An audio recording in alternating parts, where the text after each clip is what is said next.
comparison with the South African nation, and then the Institute as the House of a Nation.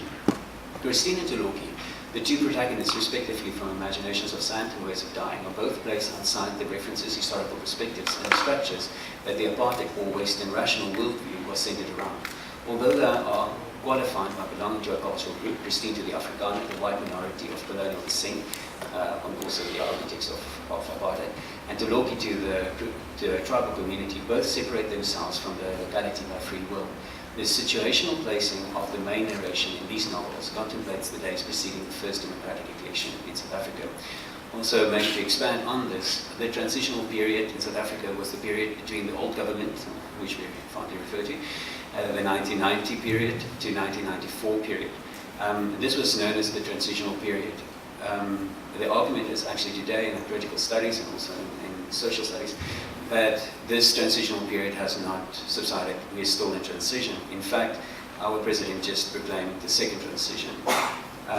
Brink, in Brink's book, Christine. Christine is only understood by her grandmother, who through her stories and retelling of Afrikaner history rebels against the white male perspective from which Afrikaner has traditionally been documented, and the myth on which apartheid was built. Both her grandmother and Christine are differentiated from the rest of the family that desperately attempts to fulfill the Afrikaner dream and uphold the structures. Christine did many things. She first of all had a relationship with a colored person, a person of mixed race, which was illegal at that stage in South Africa. She joined the ANC, which was classified as a terrorist organization, today our government. She had an abortion and many things not acceptable at all. Alright, she is qualified by a marginal stance as an expatriate in England and as detached from the Afrikaner. The big keywords here being constantly liminality and marginality. The Bird Palace, the representation, a Victorian mansion on an old ostrich farm built around 1910 during the boom of the feather industry, vastly ruined by fire and neglect and not fit for occupation, especially materialization of Christine and the Afrikaner. It is depicted as an incongruous house and appears as a mirage on a white hot plains. This is Brink's description of it, of the semi-desert landscape. Christine, like the house, should be structurally bounded to locality, but dematerializes the borders of the bound. Christine escapes the Afrikaner idioms as the house eludes gravity. Starting during the transitional period, the Afrikaner identity was displaced from the governing structures it held. The Bird Palace is likewise described as the phantasm of a place that once was the center of our universe, and the place where history began, yet it has now been tumbling it down. In Munda's case, Toloki fled the village to escape the abuse of his father, who dismisses Toloki's artistic drawings, and together with Toloki's unpleasant physical appearance, contributed to the marginalization from the community, marginalized from the start. It goes from the tribal village to an urban center, which we presume to be Cape Town. In this city, he once attempted to join the wondrous world of freedom and riches, but due to a series of misfortunes, lost association with modernity's quest for economic stability. Once again, this idea of being against the structure of the modern idea or rational idea and worldview. In his marginalized role, he happily satisfies his creative needs through the performance in his vocation as a mourner at funerals. Prescinding the need for social and individual security, he becomes an ascetic, distancing himself from the material things and people. Toloki's places. Toloki is placed parallel to threshold places, a public waiting area, physically a little bunk, a little chair, in a waiting area. And so very liminal, once again marginal. A waiting area room where he stores his trolley and sleeps at night. The spatial composition has no boundaries, and yet, as described in the book, he struts like a king. For today the whole city belongs to him. So everything without boundaries becomes his space that he occupies. Upon moving back into his shack, he builds with a girl from a village. The reader is not alerted to the reintegration into society, to structure, but to the blissful transitionary reality of the squatter camp. Christine connects with the Afrikaner coast, the atrocities of her heritage and the forgotten others rooted within it. Through her grandmother's stories, she becomes a hybrid connecting the supernatural to the real, cutting bits of reality and past and reassembling it to form and understand herself in the new South Africa. Her identity has not changed, and she is not a new person, but she is both freed from and bounded to the past. She represents the self and the other. Toloki's father, who he aspired to be like, created these magical sculptural figurines, in contrast to the young Toloki, which were beautiful, everything except human figures. When Toloki inherited these dream figurines, a metaphorical reconciliation between father and son, and the past and the reconstruction of the present occurs. Toloki enters into a new South Africa, a hybrid identity, pasted together from numerous elements of his past. The New South Africans, built from the self of modernity and the other, is accented by the national axiom, unity in diversity, but more significantly than the egalitarian structures, evokes the figure of a mythological creature hybridized into existence from different parts of numerous real and familiar things. The sense of attachment to two or more cultural and social spaces bring an end to the rationalist idea of modern nation. The nation in ambivalent locations, since the meaning and expressions of the nation's identity are contested, questioned, and constantly being refashioned. The unity and homogeneity of the modern nation is articulated through the metaphors, an expression, a bounded expression of space, of national life, be it a landscape, architecture, or the spatialization of historical time. The clarity and concreteness in which these metaphors are communicated has always alluded to the fact that there might be an other. Democracy marked the transfer of power from the colonized, the self, be it apartheid, to the colonized other in the grand narrative of modernity, and through the inherent contradictions to the surface. It called an end to the fixed and bordered epistemology of the Afrikaner national homogeneous metaphors and simultaneously introduced the interaction of contending national constitutions. If liminality and hybridity denounces the metaphors of modernity, it must also denounce the inferred expressions of architectural space within these metaphors. This liminal image of the nation is ambivalent by nature. It is not simply the self, opposed to the other, the inside, outside, that constitutes a struggle with a border in between. For Christine Toloki and the Rainbow Nation, this would simply imply a binary opposite communicated through two spaces. It is, however, the hybrid self and other together that is accentuated in the liberation represented by the overlaps and displacement of domains of difference. Baba calls this enunciated space, occupied by the hybrid, the third space in literature. Christine finds the palace walls destroyed, questioning the boundaries of the inside and outside the boundary. Windows still stay blankly outside, interrogating the landscape. This is what is most disconcerting, the way the sky obtrudes the invasion of the house by outside space. It appropriates walls and floors, pours through gutted windows, leaks from above, stays through the broken frames. The usual demarcations are no longer adequate. Third space questions the Western notion of homogeneous space and serial time. Christine confirms this third space within the Bird Palace by remembering the house as a space impervious to chronology, or rather, turned into something, a different kind of time, that sculpts, contours, and molds hills and moves away at ridges. Freud defines the term uncanny, or more architecturally unhomely, by referring the opposite homely, essentially meaning belonging to a house, not strange, familiar, a sense of security. Freud gives spatial gestalting to the third space. If the liminal identity is recognized by the unhomely, the same may equate for the liminal nation and its symbolical home, the institutional building, in an existent third space. In the liminal state of being, a person's, or more specifically for the argument, the nation's ambiguous attributes are expressed by a rich variety of symbols, so are the vector turning. The unhomely institutional building disrupts the expressions of structure, order, stability, bilateral symmetry, as the archetypical metaphors of institution and the metaphors, of course, of the modern nation. In describing Toloki's homeless, unhomely state, the omnipresent narrator of Ways of Dying does not venture into despair. Instead, his headquarters, this public chair, in a public waiting room, magically includes the bells of the cathedral, the ships entering the harbour, and even the far-off shores where they might port to port. The boundaries of the act of dwelling are questioned. Through the pages of a pamphlet, Toloki escapes his reality and even goes abroad, India, the case of him.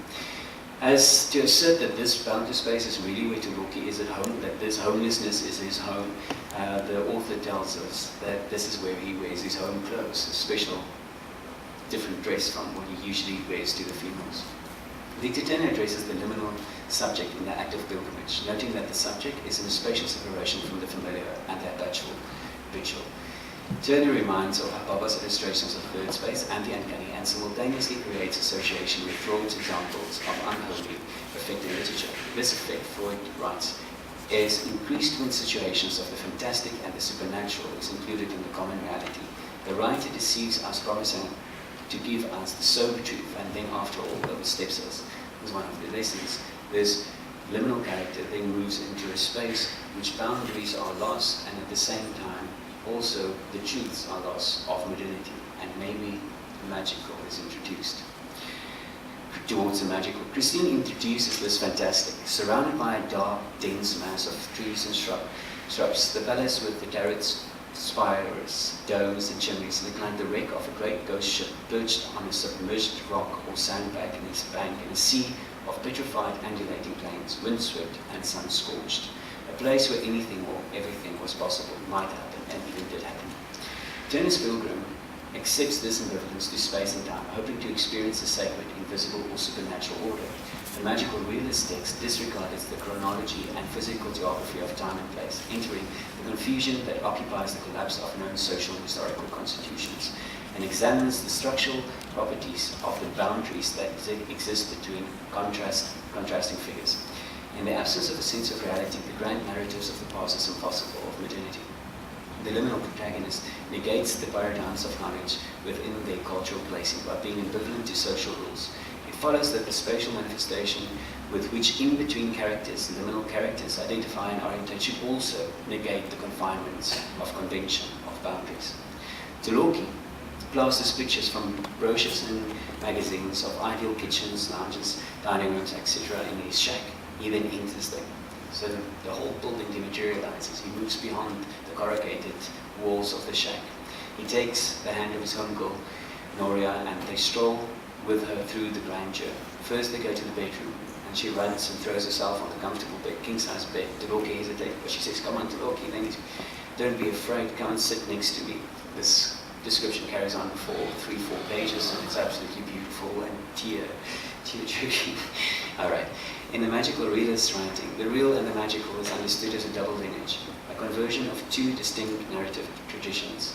One reference is grounded in the universal, due to the nature of modernity and literal realism. The other, however, is different, heterogeneous, exotic, and indigenous. It is the latter that connects realism to local legend, myth, and the realm of the fantastic. Magic realism, realist narrations, does not introduce the wholly unbelievable, but the ghostly as a prosaic reality embedded in the thin, authentic accounts of humanity and community. The hybrid finds itself between two suspended cultural systems, neither of which can fully come into being. The suspended hybrid is continuously confronted with magical and the other, and the past in space where people and places are merged with other beings or places. The home, as a liminal and magical realist third space, becomes a main character in the narratives. Brink's novel turns the scarred Victorian palace into a spatial representation of a series of liminal characters excluded from the historical and political acknowledgement by the apartheid state. Both narratives assert a locality that decants the real while drawing on the magical. Architectural space in both novels not purely pragmatic, but goes into the transitory world. Conclusion. If the meaning of space is ambivalent because South Africans are indeed in a liminal state, because that is what we identify and orientate ourselves with, and cannot identify or orientate with a singular expression of structure, both bounded or its boundaries, is architecture still the construction of boundaries in space? Using the spatial reading of Brink and Nermina, the answer might be no. Institutional architecture in South Africa, that is indeed representative of the liminal nation, might not occur at the boundary as the metaphor of essentialist architecture, but embody the third space and manifest at the porous threshold. It should reference, I argue, the unhomely, the delineation of known archetypical metaphors, and the presence of the hybrid as the materialization of the other in the self and the magical within the real. Thank you.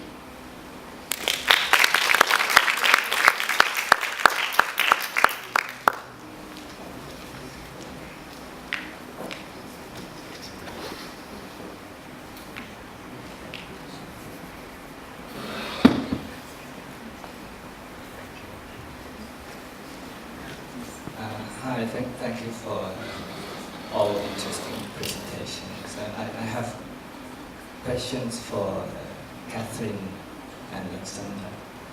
Start with Catherine first. It seems to me that you kind of emphasize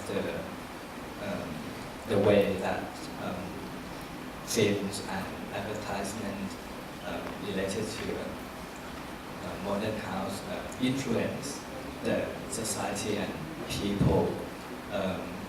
So I just wonder, on the other way around, have you looked at like how the society or the majority kind of influence the film itself or the advertisement in terms of that portrayal of modern homes. Like you did mention Cold War or things like that, but I couldn't catch quite clearly the link of how it actually influenced the film. The question was, if I'm getting you correctly, to what extent is the film a reflection of the American culture as well as a sort of creator of American culture or influencing American culture? Am I right? Is that what you're getting at? Yeah, kind of right. I mean, yeah, how it reflects. Maybe similar. Maybe you can say how it reflects the American culture, or how the American culture itself influenced the way that the films or advertisement produce like that. Mm-hmm. Yeah, I think it's pretty much a reciprocal relationship. So maybe that didn't come across so well in the presentation, but it's. I think both are going on at the same time. So I think that what we're seeing is that these, again, the situation is changing gradually, but the historical approach that we took to look at how films have been portrayed from over the latter part of the 20th century, say, there was a lot of discontent and skepticism about modernism, and so I think film directors picked up on that. But then as well, when that theme is portrayed before a popular audience, mass audience, and millions of people are watching it, I think that again underscored with some of the key writings that had gone on at the time, the literature, the popular press. Again, not within our architectural literature, but in the mainstream culture, you had a combined series of forces that were really not keen on modernism. And you still find a lot of people who are not keen on it if you look at American culture. I mean, it's interesting. As I was preparing for this paper and going over my notes and all over the last few days, I couldn't help but think about how film is one vehicle and one medium that we can look at and see how modernism has been embraced, but we look at technology and how we've embraced personal computers and cell phones and so many of our gadgets and how they've changed so much over the years. And I think there's been a much more, welcoming attitude and behavior towards how technology at the personal scale has been adapted, modern technology compared to modern architecture. So again, I think things are changing, and it depends on what level that we're looking at, but I would say it works both ways, both reflection and also sort of arbiter, promoter of culture. So I don't know if I'm really answering your question well or not, but it's a mutual relationship. So it's like it happened that the recent technological advance, cell phone or cars or things like that, related to another image of modern house in recent advertisement on like an opposite way of the way that it was portrayed in films. I think also what's happened in the U.S., if we think too about in our recent history too, we're seeing at a more general level gentrification of some of our cities and renewal of some of our urban blight conditions that we had. We have a lot of cities that have been really pretty undesirable places in their downtowns, and that's been changing in the last 10, 20 years. So I think what's also been happening, and again, maybe a more favorable image of modern architecture, you're seeing more acceptance of downtown urban living and people wanting to refurbish and renovate and revitalize urban neighborhoods, but also to welcome modernism, to welcome the contemporary look as it's adapted to historic buildings as well, and more urban infill housing and so on. So I think the densification of urban cities and the desirability of wanting to live downtown, which was not the case maybe 20, 30 years ago, that's also a factor. So I think, again, if you look at it in that broader context, there's some greater acceptance of contemporary or modernism, modern architecture, modern design from what there had been in the past. Just one more question for Ruxandra. You have discussed about how Paskovsky kind of reflect his very personal experience and memory in his films. I just wonder if you have considered whether he also kind of addressed the bigger issue or condition in his contemporary society, for example, under the Soviet regime, things like that. Has he also portrayed in his film and affected his